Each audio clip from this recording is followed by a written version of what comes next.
Hello everyone and welcome to an impromptu update in the world of 50 Shades of Panther Black.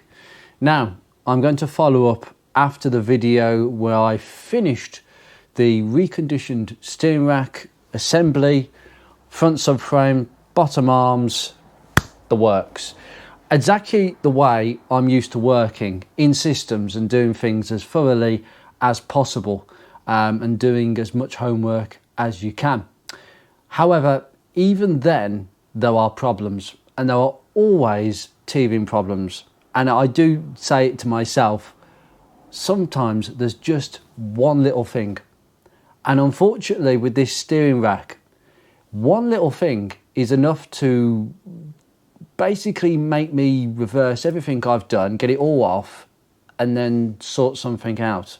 So the problem, as you can judge from the title of this video, is very much one thing that I thought, and now my opinion has somewhat changed. And it is something really important that you really need to be aware about as a Mark 1 owner, because I touched on it when we were building the assembly up on the subframe. I was under suspicion from the very start that my steering rack for quite a few years had a little knock, just a little knock. It's not stiff, or it actually feels extremely pleasant to use. Apart from that knocking, which would happen just if you wiggle the steering wheel, it felt weird. And I definitely remember speaking about Ruby's universal joint steering coupler fail. That's a common fault on Fiesta Mark 3s, 4s, Mark 1 KAs, and I think Pumas as well. Now, I replaced that in Ruby to good effect, and it produced some weird creaking sounds. But it is a slightly different construction to the Mark 1 steering coupler, as its name is. It is just, it's not entirely a universal joint, but it is a coupler that connects the steering column where your ball joints, your universal joints are, with the actual shaft of the steering rack. And I mentioned that there have been very, very rare stories of failures of them couplers where they can start knocking and cause an impression where you think that the steering rack is at fault. After a lot of faffing around, I can conclude that it is indeed a steering coupler issue. This absolute has caused me quite a bit of aggro since that video. When I finished the video, I took the car out, as you can imagine, after bleeding the hydraulic system, to my absolute disgust that the knocking was still there. Naturally, that made me think, well, hold on, what things have we changed or have we not changed? We've swapped everything for quality parts. We've put everything back together exactly as intended. What is it? It's a steering coupler. It's the one thing I never changed that I was fractionally suspicious of. And I should have changed it, but for another 70 odd pounds, I thought, no, I'm convinced it's the rack. And a lot of people kept telling me it's the rack. So I went with the majority opinion that it would be the rack. Well, it turns out my car, it's certainly not the rack. So there is absolutely nothing wrong with that 92,000 mile original steering rack with the inner rods. There's no play in those inner rods. They don't move in and out, nothing like that. And the outer joints were obviously changed a few years ago with some mill ones, and they're very good as well. The gaiters are in exceptional condition. They're actually a plastic formed sort of gaiter. They're not rubber. They've got a sort of plasticine sort of construction. Hence why you very rarely hear stories of them actually breaking. And I kept looking at the original rack thinking, I've just put it at the back of my garage, and I'm thinking, oh, I've done all this for nothing. No. It was important to show you how to assemble a steering rack, and important to show you how to do all those jobs. I've just got to do it all over again. But this time I'll be quicker because I'm not filming. So I need to get that out there. So I was willing to say, okay, I'm going to I know what it is. I can't be bothered to drop the thing again. So I'm just going to leave it for the next 6 to 12 months because I've got 1 or 2 jobs coming up, but Mr. Ink will take up the time. So I'm thinking, okay, so I'm going to leave it for a bit. I'm going to get the car tracked because the steering's out. It was pulling to the right. It was always going to be out, as I said, get it tracked. So I booked it in for a 2-wheel alignment. And it's a bit difficult to explain this, but put it this way. It appears that the person who worked on the car is very inexperienced and didn't quite know that when they were turning the inner rods to try and turn the toe inwards, from what I can remember, he was turning lefty-loosey towards the back of the car. And what had happened is, I think the rod, because obviously it's a new ball joint, it got really stiff. It was really stiff and it needs working in. But what it actually did, and this was my mistake, in that video, you must put Loctite on the track rods where they attach and screw into the steering rack. Without that Loctite, there is a risk of this exact thing happening. And it basically, what happened with this fella is he was turning it, got the mole grips, and suddenly I heard the words, because I was standing at the back of the workshop, "Oh Christ, it's come out the rack." So as you can imagine, all sorts of things were going through my head at this stage, like, oh, for God's sake. So I went over and I had a look at the problem, and his judgment was 2 things. The passenger side adjusted perfectly to 4 degrees toe out or toe in. I can't remember which way it was. But the driver's side was the problem one. And this was the side where, unfortunately, what I think has happened is he's turned the rod and it's turned the whole thing and he's unscrewed the whole thing from the rack. And that's what had occurred. Although he was slightly unclear about that. I think he was more or less trying to cover up something that he felt was his mistake, and it wasn't his mistake, it was my mistake by not putting Loctite on it, and these things happen. That's okay. But what I didn't realise is that he'd done it quite a lot. Now he managed to apparently get it back on the steering rack somehow at this stage, and I'm thinking, how have you done that? And he said, "I think your subframe's either out or your steering rack's out." And I said, "It's a completely new subframe."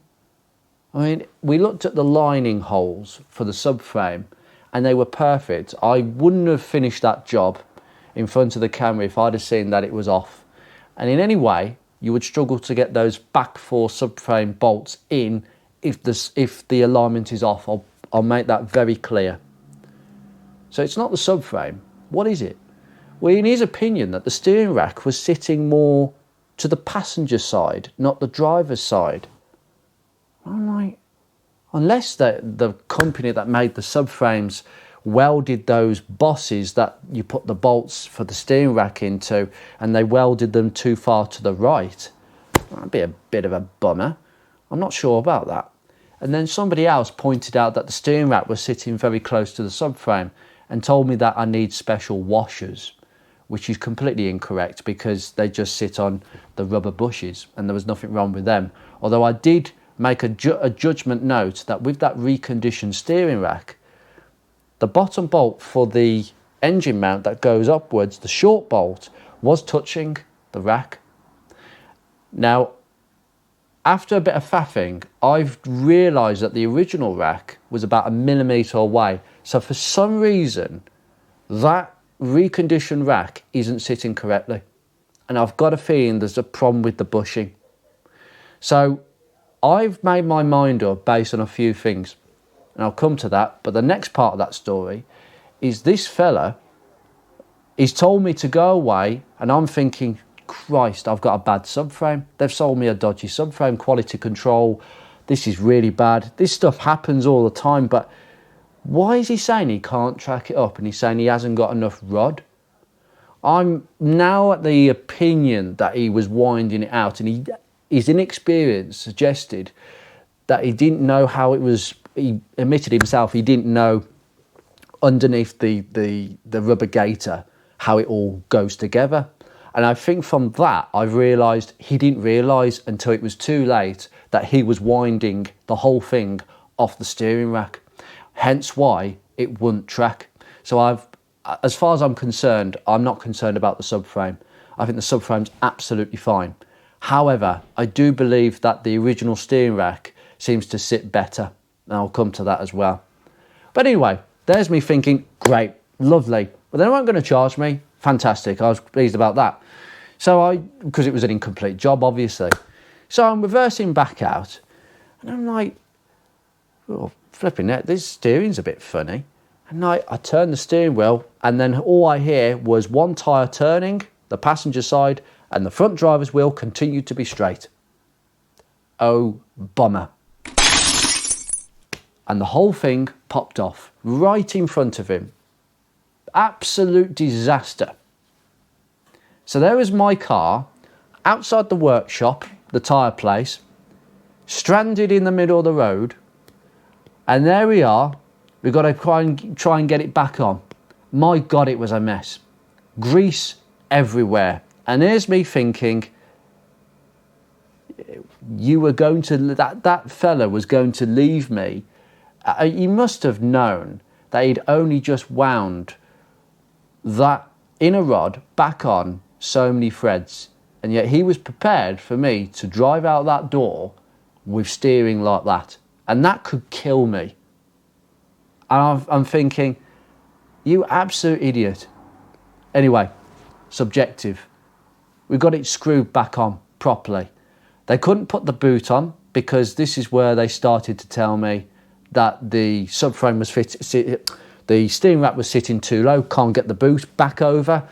Now they're a bit tight on Mark 1 subframes, and there's not much room to manoeuvre, I've got to be honest, at the best of times. But yeah, there did seem to be quite a tight gap, and I said, don't bother about it. It's not a CV joint. It's not going to spit grease everywhere. I'm just going to go home, but you tell me that that's not going to come off. And he said, just drive home gingerly. So that didn't fill me with any confidence, no matter just after having an incident where my steering literally came apart. I've had CV joints come apart. That's even just as bad. But steering, that's frightening. That's really frightening. And that's really put me off this reconditioned rack, even though it's not responsible. It's a combination of inexperience from this young tyre fitter and me not putting Loctite on. But either way, I'm a little bit suspicious as to exactly the reason why he couldn't track it. I have a feeling it was because he was winding it out, but I can't know for sure. So what I've done is I've come to one conclusion. I have cleaned that old steering rack up as good as I can, and it's come up an absolute treat. Guess what I'm going to do? That original steering rack, nothing wrong with it. I'm putting that back on the car because that is tracked to the vehicle, and if the subframe is perfectly fine, then the vehicle will be perfectly straight when the steering wheel is straight, because that assembly has already been adjusted to the car. So if I get the subframe alignment spot on like I have done before, that will be the telltale sign. Plus, steering coupler. I've ordered another one. I managed to get one for 50 quid, believe it or not. So, yeah, a new one of these. And then I'll find out for 100% that this is responsible. But I thought I would do an update here because it'll be some days before I get all these parts. But everything is back on. The subframe, the old steering rack is nice to go. Give it a bit of a paint as well, which I didn't do before. And quite frankly, it fills me with a lot of confidence. The reconditioned one with the arms, I spent a lot of money on that. Not an incredible amount because I got the reconditioned rack from Nick at a really reasonable price. Thank you, Nick. There is nothing wrong with the rack. In fact, what I can tell you is that the drive to the wheel, the tyre centre for the tracking, I drove about 2 to 3 miles. Actually, yeah, 2 to 3 miles-ish. And I can tell you now, there is no difference between the reconditioned rack and the original rack in feel. And that tells me everything I need to know about low mileage steering racks. So if you have a knocking don't think it's the rack. It can sometimes be this bugger. I can only conclude that it wears in this part here. It splines on one way. You can't get the steering out. Not old-fashioned splines, but I'm afraid I think this is under a tremendous amount of pressure. And a tiny bit of wear will create knocking. So there you go. It is also possible that some of the knocking may have well been that one of the inner rods was starting to loosen anyway before the day. I doubt it. I doubt it. But that's a good story to tell you. It's a bit of a rambly story, but there aren't many pictures to this. But as you can appreciate, my mind was very much concentrating on the problem. And that's what happens. So all that lovely stuff that I assembled on that workbench, technically, complete waste of time as far as I'm concerned. But for you, it's not a waste of time, because that's exactly how you should assemble a steering assembly. Just put a bit of Loctite on there and that would be perfect. That steering assembly, the steering rack and the arms, they're all in my spares, and I'm going to come back to them properly with some new boots, because they were rubbish actually. I didn't like them. I don't think that was a good recommendation. I will come back to them in the future. But for now, I'm going to leave this here. 50 Shades is a little bit immobile, but she will have some of the old stuff back with new stuff, and still look amazing. And it will give me confidence, because at the moment, I don't feel entirely that confident about the new stuff. That's probably a good place to be. Take care.